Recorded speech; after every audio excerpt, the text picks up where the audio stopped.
அடிச்சாம்பார் appointment order அப்படின்னு வடிவேலு ஒரு படத்துல சொல்லுவாரு. அந்த மாதிரி நம்ம ஜென்சி இளைஞர்கள் ஒருத்தவங்களுக்கு அப்பாயின்மெண்ட் ஆர்டர் அடிச்சதுல இருந்து பாரம்பரியமான அரசியல் கட்சி தலைவர்கள் எல்லாமே ரொம்பவே யோசிக்க தொடங்கிட்டாங்க.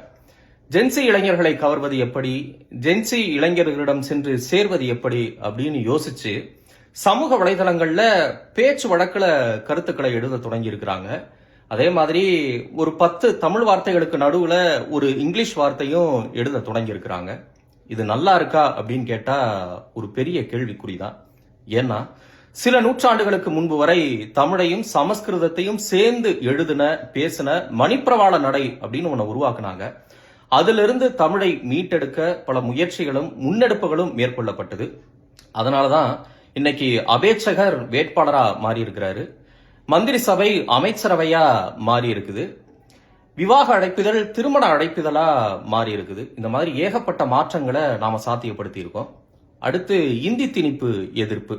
ஹிந்தி யார் வேணாலும் விருப்பப்பட்டா படிச்சுக்கலாம், நமக்கு அதுல மாற்று கருத்து இல்லை. ஆனா இந்தி திணிப்பை எதிர்த்தும் பெரிய போராட்டத்தை பண்ணி இன்னைக்கு நாம தமிழை ஒரு இடத்துல கொண்டு வந்து சேர்த்திருக்கோம். தமிழும் நம்மள ஒரு இடத்துல கொண்டு வந்து சேர்த்திருக்கு. அது ஒரு நல்ல இடம்.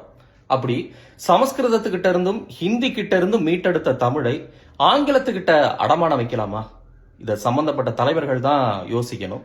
அடுத்ததா ரொம்ப கவனிக்க வேண்டிய விஷயம் என்னன்னா, இவங்க ஜென்சி மொழி அப்படின்னு நினைச்சுக்கிட்டு பேசுற எழுதுற எதுவுமே உண்மையிலேயே ஜென்சி மொழியே கிடையாது. ஏன்னா அவங்களுக்கு சாப்பிட்டியா அப்படின்னா SAPTIOA இதுதான் சாப்பிட்டியா, இப்படிதான் அவங்க எழுதுறாங்க. என்ன பண்ற அப்படின்னா ENNAPANRA இல்ல ANNAPANRA இதுதான் அவங்களுக்கான என்ன பண்ற.